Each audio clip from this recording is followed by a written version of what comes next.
આગળનો ક્વેશ્ચન, અમારા ઘરમાં શિવજીની સ્થાપના મંદિરમાં હતી, કારણ અમે શિવપંથી છીએ. પછી બીજી વહુ પુષ્ટિ માર્ગી હોવાથી લાલાની સેવા પણ આવી. હવે મંદિરમાં શિવજી અને ઠાકોરજી બંને સાથે બિરાજે છે. આ સંજોગોમાં શું તકેદારી જરૂરી છે? આસ્થા બંનેની સરખી, પણ કોઈ પણ ભૂલ ના થાય એનું શું ધ્યાન રાખવું જોઈએ? એટલે સૌથી પહેલા તો એકબીજાની શ્રદ્ધાનો આદર કરતા શીખવાનું. આપણે ઠાકોરજીને માનીએ એટલે બીજા ખોટા નથી થઈ જતા. એટલે સૌથી પહેલા દરેકની શ્રદ્ધાને આદર કરતા શીખવું. કોઈનું પણ અપમાન ન થાય એ સાવધાન થાય. શિવજીની રીતે પૂજા થાય, ઠાકોરજીની રીતે સેવા થાય. હવે તમે ઠાકોરજીને પલ્લામાં પધરાવો, મહાદેવજી રહી ગયા, શિવજીને એ ગભરાઈ જશે કે હું અજન્મા ને અમર છું, મારા પલ્લા ક્યાંથી કરે? એટલે જેની શાસ્ત્રોમાં જે રીતે વિધાન બતાવ્યા હોય એ આપણે શું વિચાર, હું ફલાણાને કરી તો અમને ખોટું ના લાગે, તો આવું ખોટું કઈ નથી લાગતું.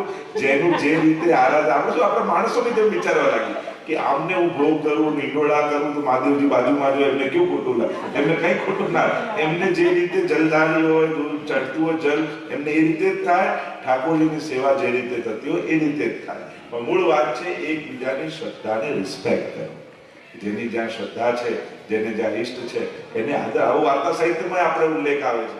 ઘણા બધા એવા વાર્તા, એક રામજીને માનતા, એક ઠાકોરજીને માનતા, તો બંને ઝઘડતા, તો ઠાકોરજી પ્રગટ થઈને સમાધાન કરાવતા કે અમે એની સાથે જ છીએ, તો તમે ક્લેશ ન કરો. તો પ્રભુના નામે કે શ્રદ્ધાના નામે ક્લેશ કે ઝઘડો ન થવો જોઈએ. એકબીજાની શ્રદ્ધાને આદર રાખી, એકબીજાનો વિવેક કરી, એકબીજાનું મન સાચવી અને એકબીજાને સહાયક થઈ શકાય એમની આરાધનામાં એ રીતે મળે. આપ શ્રી એસ્ટ્રોલોજી વિશે જાણો છો? પુષ્ટિ માર્ગમાં એસ્ટ્રોલોજી વિશે શું આવે? હા, એટલે એમાં કઈ ખટકાની જરૂરત નથી. વેદના 6 અંગ છે. વેદાંગ જેને કહેવાય, 6 અંગથી વેદ બને છે. એમાં શિક્ષા, કલ્પ, વ્યાકરણ, નિરુક્ત, છંદ અને જ્યોતિષ. આ 6 અંગ વેદાંગ કહેવાય. એટલે એનો કોઈ વિરોધ કરે તો હિન્દુ જ ના કહેવાય. આપણે શું જ્યોતિષ એટલે શું થઈ ગયું આપણને કે લે હાથ જોઈને જે પ્રેમ કે તારું આ કામ થઈ જશે તો એને જ્યોતિષ માનીએ છીએ. એ જ્યોતિષનો એક અંગ ફલાદેશ છે કે ગ્રહ જોઈને ભવિષ્ય જોવું. એ આખું જ્યોતિષ ના કહેવાય. અત્યારે જ્યોતિષ એટલે આપણે જે એડ આપે તે ફળાદેશ જોઈએ એને જ્યોતિષ માની.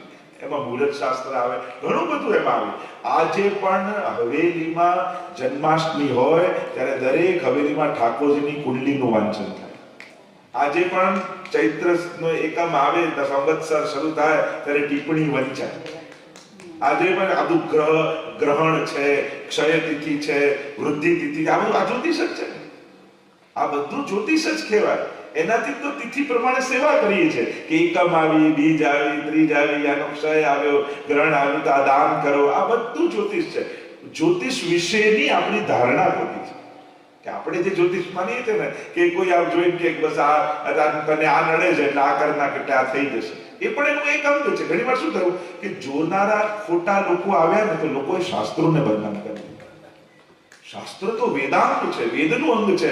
ઉલટાનો આપણે કૃષ્ણ જન્મની કથા કહીએ તો અથ સર્વ ગુણોપેત કાલંબન શોભનમ, કે ઉત્તમ કાળ આવ્યો, ગ્રહ નક્ષત્રો એના સ્થાને ગોઠવાયા, આ બધું બોલીએ છીએ. એટલે જ્યોતિષ ક્યાંય કોઈ ખોટું નથી.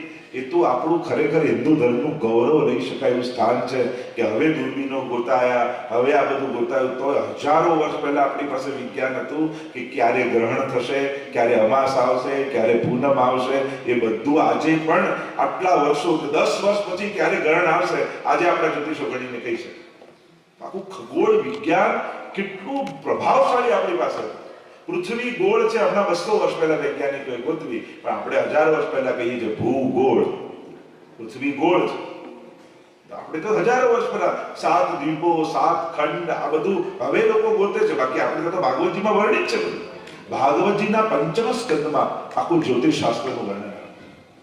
એટલે જ્યોતિષ શાસ્ત્ર તો બહુ ગહન સારા, કઈ નાના સુનાના ખેલ નથી. આ તો લોકો ખાલી એડવર્ટાઇઝ કરીને ખાલી ફળાદેશ જુએ. જ્યોતિષ ખાલી એટલું ના કહેવાય, એ આખું ગણિત છે, અદ્ભુત ગણિત છે.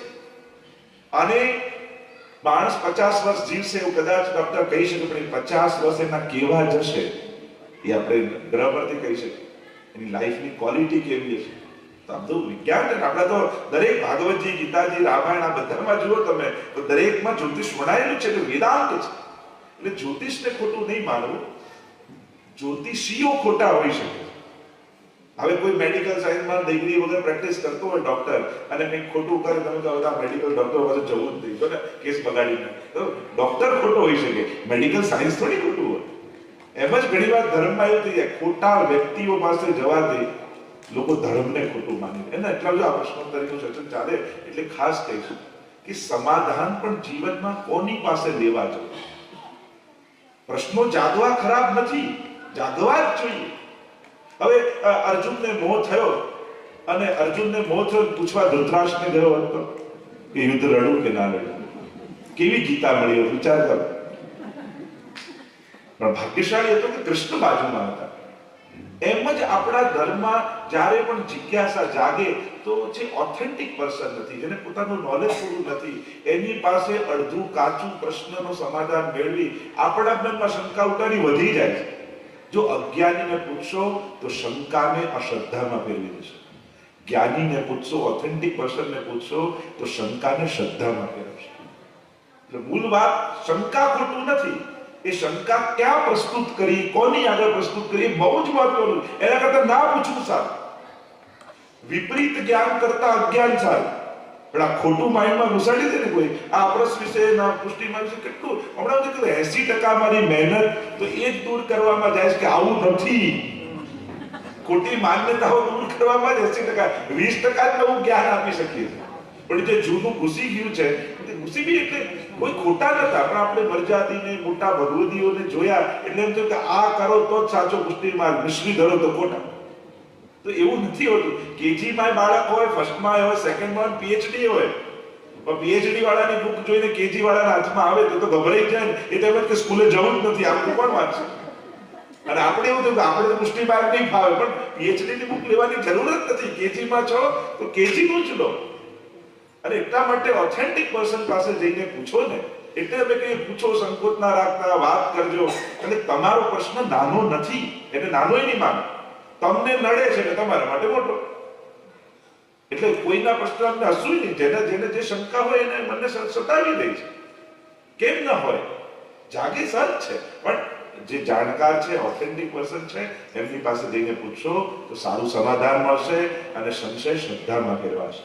અને તો જે વાત કરી રહ્યા છે જ્યોતિષ, ઈશની જ્યોતિ, એને જ્યોતિષ કહેવાય. જેમ અંધારું છે તો બેટરી મારો, સામે રસ્તો ન દેખાતો દેખાવા લાગે. એમ ભવિષ્યમાં શું થવાનું છે એ જાણી અને વ્યક્તિ જીવનમાં નિર્ણયો લે, એના માટે આવે. જ્યોતિષશાસ્ત્ર ખાલી ફલાદેશ નતું, આપણે ત્યાં કાળ ને દેવતા માને છે. અને એટલા માટે ચોઘડિયું જોઈએ કે આ સારું ચોઘડિયું, આ બધું જ્યોતિષ જ છે, એ બી જ્યોતિષ જ છે. એટલે કે કાળ દેવતા મૂળમાં છે કે નહીં એ જોવાનું. જેમ હવે કોઈ તમે કાયમ એની પાસે માંગવા જતા હો, ના આપતો, પણ ક્યાંક મૂળમાં બેઠો તમે જોઈને આપને ઠીક છે જા લઈ જાય. મૂળમાં આવે માણસ ના આપતો હોય તો આપી દે. તો ઉત્તમ ઘડીમાં કાર્ય કરવું એટલે શું? એ કાળ દેવતા મૂળમાં હોય ને તો ભાગ્યમાં ના હોય તો આપી દે. એટલે ઉત્તમ મુહૂર્તમાં એ કાર્ય કરે. તો આ બધા કારણો હતા. અને જ્યારે તમે વિસ્તારથી સમજો ને દરેકની પાછળ શું રીઝન છે, કેમ આ બધું છે, કેટલું મોટું ગણિત આ બધું છે. આ કંઈ નાનું સૂનું નથી, અદ્ભુત ગણિત છે. ખરેખર હિન્દુ ધર્મ આના પર ગૌરવ લઈ શકે એવું એક જ્યોતિષશાસ્ત્ર આપણી પાસે છે કે માણસ શું ભણશે, કેવો થશે, કોઈના બારખાના જોઈ અને આપણે કહી શકીએ કે ભવિષ્યમાં શું બનવાનું છે, શું કરવું જોઈએ, અને કઈ બીમારી આવશે, કઈ આખું એનું એક વિજ્ઞાન છે. એટલે એને સાધારણ નહીં ગણવું. પણ જે સાચા જોનારા હોય, અને આપણે તો ભગવદ આશ્રયમાં રહીએ છીએ. જો આ બધું ક્યારે, જેને અનન્ય આશ્રય છે એને કઈ નડતું નથી. જેને અનન્ય આશ્રય નથી એના પર આપણે કોઈ કુદરતની બહારના લોકો તો છીએ નહીં. આજે આપણને ઠંડી લાગે છે, ગરમી લાગે છે, મોસમની અસર થાય છે. એમ જેમ ગ્રહણ આવે, પૂનમ આવે, અમાસ આવે, જેમાં પૃથ્વી પર એની જે અસર દરિયામાં કે આમાં જે જોવા મળે છે, તો આપણે પણ 5 તત્વોના જ બનેલા છીએ. આખું જગતમાં 5 એલિમેન્ટ્સ જે છે એ તો કોમન ફેક્ટર છે બધાની અંદર. આપણે બધા એના જ છે. એ 5 તત્વો પર જે અસર કરે, આ દરિયામાં પૃથ્વી પર 70% પાણી છે, આપણા શરીરમાં 70% પાણી છે. જેમ ત્યાં ઇફેક્ટ થાય છે એમ આપણા પર ઇફેક્ટ થાય છે. એમ દરેક ગ્રહ એક વસ્તુનું કારક તો નતો, એમાં વિસ્તારમાં નથી જતો. પણ તમે રોજ ઠાકોરજીને મિશ્રી આરોગાવો છો. હવે ઠાકોરજીએ માટી ખાધી, મુખ ખોલ્યું તો બધા ગ્રહ નક્ષત્રો યશોદાજીને પ્રભુના મુખમાં દેખાય. આ રોજ મિશ્રી આરો ગાઓ છો ને તો તમારા બધા ગ્રહની શાંતિ એમ જ થઈ જાય છે. આ રોજ લાલનને આરો ગાઓ ને તમારે 9 ગ્રહની શાંતિ મિશ્રી ખાઈ ખાઈને એવા મીઠા થઈ જાય કે નડવાની જગ્યાએ મદદે આવી જાય. અને એટલા માટે પ્રભુને આરો ગાવું ત્યાં બધું જ અંદર છે, તેમાં આપણું બધું જ થઈ જાય. આગળનો ક્વેશ્ચન છે, ઠાકોરજીની સન્મુખ ભેટ ફક્ત પારણા જન્માષ્ટમીમાં અને પવિત્ર બારસના દિવસે જ થાય, બાકી સન્મુખ ભેટ કેમ ન મુકાય? એટલે 4 ભેટ હોય છે. આવું ખાલી ત્યારે જ નહીં, પવિત્ર હોય, દિવાળીમાં આઠડીમાં પણ આવે. તો આજે 4 ભેટ જન્માષ્ટમીમાં તમે 4 વખત ભેટ ધરતા. મૂળ ન ધરવાનું કારણ શું હોય કે પ્રભુની ધરેલી ભેટ આ તમારા ઘરમાં તમે ધરો, પછી એનું શું કરો? હવે એનાથી જો શૃંગાર લાવો તો ઠાકોરજીના પૈસાથી ઠાકોરજીનો ડાયર કહેવાય. અને એટલા માટે એ ભેટનો વિશેષ કોઈ વિનિયોગ અને તમારા જ લાલન છે. આ તમે ભેટ જઈને અહીંયા ઘરે બધાના માથે બિરાજતા હોય સત્સંગમાં કે હવેલીમાં, ત્યાં ભેટ ધરો તો પ્રભુ સુધી પહોંચે. પણ આ તો તમારા જ લાલન છે ને, તમારે જ એને સેવવાના છે. એટલે તમારા દ્રવ્યથી એની સેવા થાય એવો ભાવ તમારો. અને પ્રભુને ધર્યું હોય પ્રભુનું દ્રવ્ય થઈ જાય. અને એનાથી લાવો તો ઠાકોરજીના દ્રવ્યથી ઠાકોરજીનું લાયા કહેવાય. અને એટલા માટે આપણી સેવાનો અંગીકાર પ્રભુને થાય એટલે વિશે. અને આપણા માથે જ બિરાજે છે, આપણા જ ઘરે બિરાજે છે, આપણી સાથે જ રહે છે. અને એટલા માટે જુદી ભેટ વ્યવસ્થા છે. બાળક માટે આપણે જુદું નથી રાખતા, એમ ઠાકોરજી માટે પણ જુદું ન રાખતા આપણી ભેટનો અંગીકાર ઠાકોરજી, આપણી સેવાનો અંગીકાર દરેક વસ્તુમાં થાય એટલા માટે વિશેષ ભેટનો ક્રમ નથી હોતો. કે શ્રી ઠાકોરજીએ ટચલી આંગળીએ ગોવર્ધન પર્વત ઉંચક્યો છે, એ શું ખરેખર સાચું છે કે પછી પૌરાણિક વાર્તા છે? અમારા માટે આવા ક્વેશ્ચનનો લોજિક આન્સર શું હોય અને કેવી રીતે આપવો જોઈએ? એટલે વેદ અને પુરાણ આ બંનેમાં ફરક. વેદમાં શબ્દોનું મહત્વ, પુરાણમાં અર્થોના મહત્વ. તો ગોવર્ધન આપણી તો નિશ્ચિત વાત છે. તમે બ્રજમાં આવો તો ગિરાધવ બિરાજેલા છે અને ધારણ કરેલો જ છે. તો એ તો નિશ્ચિત વાત છે. જો કૃષ્ણને ભગવાન રૂપે સ્વીકારતા હો તો ભગવાન માટે કોઈ વસ્તુ ઇમ્પોસિબલ નથી. પણ તમે મનુષ્ય તરીકે જુઓ છો તો પછી આધ્યાત્મિક અર્થ ઘટન એના કરે. ગોવર્ધન લીલા, ગો એટલે ઇન્દ્રિયો, ગો એટલે જ્ઞાન, ગો એટલે ભક્તિ. એટલે કે ઘણી વાર આપણા જીવનમાં આવતા સંકટો રૂપી પર્વતો ઠાકોરજી ઉચકી લેતા હોય છે. આપણે જ્યારે અનન્ય આશ્રય રાખીએ ત્યારે આપણા સંકટોના જે પર્વતો છે ને, દુઃખનો પહાડ તૂટી પડે, આપણે નથી કહેતા દુઃખનો પર્વત તૂટી ગયો, દુઃખના પહાડ મારા માથે છે. તો એ દુઃખના પહાડથી બચાવે કોણ, રક્ષા કોણ કરે? તો કે જ્યારે ઠાકોરજીના આશ્રયમાં જાઓ તે પર્વત પ્રભુ ઉચકી રાખે અને તમને પોતાના આશ્રયમાં સુરક્ષિત કરે. જો અર્થઘટન કરો, તેનો આધ્યાત્મિક અર્થ સાર કાઢો તો એવા ઘણા બધા સારા, તેનો વિસ્તાર નથી કરતો, નથી ગોવર્ધન લીલા ઘણી ચર્ચા થાય. પણ આપણે ત્યાં આ બધી જ લીલાઓ થયેલી છે અને એના સુબુત જોઈતા હોય તો વ્રજમાં જાઓ તો તમને આ બધું જ પ્રગટ તમારી આંખોથી જોવા મળે.